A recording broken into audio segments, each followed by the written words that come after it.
அதிலே பார்த்தோம் என்றால் அவர் இந்திய தேசத்தை இயேசு மலையின் மேல் நின்று பார்த்திருப்பார் என்று நான் கருதுகிறேன். இது என்னுடைய அபிப்பிராயம். ஏனென்றால் உயர்ந்த மலை சகல ராஜ்யத்தின் மகிமையையும் காண்பித்தார் என்றால் இந்திய நாடு ஒரு மகிமையான நாடு. ஆகவே இந்தியாவையும் அவர் இயேசு பார்த்திருக்க வேண்டும். அவர் பார்க்கும் பொழுது உங்களை எல்லாம் நினைத்திருக்க வேண்டும். என் பிள்ளைகள் வருங்காலத்திலே பல ஆண்டுகளுக்கு பிறகு இவர்களெல்லாம் பிறந்து என்னை சேவிப்பார்கள் என்று அவர் சொல்லியிருக்க வேண்டும் என்று நான் கருதுகிறேன். அவருடைய பார்வையில் நீங்கள் எல்லாம் இருந்தீர்கள் என்பதை எத்தனை பேர் விசுவாசித்தால் அவருக்கு ஒரு நன்றி சொல்லுவோம். இயேசுவின் பார்வையில் நீங்கள் இருந்தீர்கள் என்று விசுவாசித்தால் அவருக்கு ஒரு நன்றி சொல்லுவோம். பார்த்தீங்கன்னா ஆண்டவர்கிட்ட ஒரு கோரிக்கையை வைக்கிறான். சாஷ்டாகமாக விழுந்துரு, என்ன பணிஞ்சுக்கோ, அப்போ உனக்கு இதெல்லாம் தர்றேன். சாஷ்டாகமாக விழுந்து என்ன பணிந்துக்கோ, அப்பொழுது உனக்கு தர்றேன். இது சாத்தானுடைய ஒரு ரிக்வெஸ்ட்.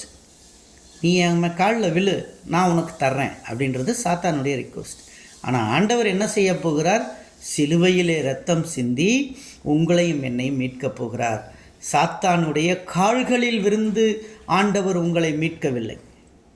சாத்தானின் கால்களில் விழுந்து ஆண்டவர் உங்களை மீட்கவில்லை. தேவனுடைய பிள்ளைகளே, அவர் சிலுவையில் இரத்தம் சிந்தி, தன்னுடைய பரிசுத்த இரத்தம் சிந்தி உங்களை மீட்டிருக்கிறார்.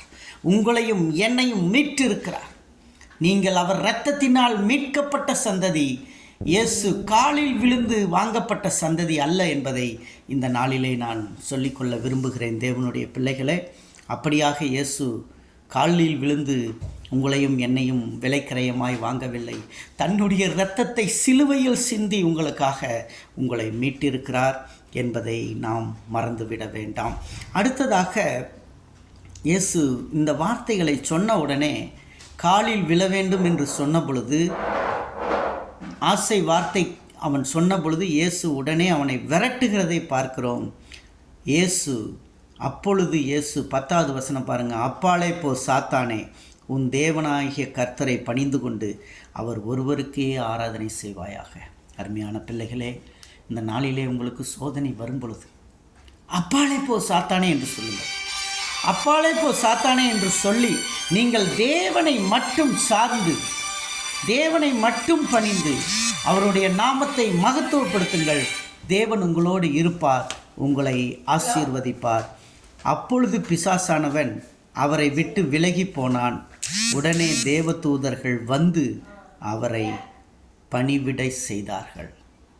தேவதூதர்கள் வந்து பணிவிடை செய்கிறார்கள். அருமையான தேவனுடைய பிள்ளைகளே, இன்னைக்கு உங்களுக்கும் தேவனும் தேவனுடைய தூதர்களும் பரிசுத்த ஆவியானவரும் உங்களுக்கு உதவி செய்கிறார். உங்களுக்கு உதவி செய்கிறவராக இருக்கிறார்.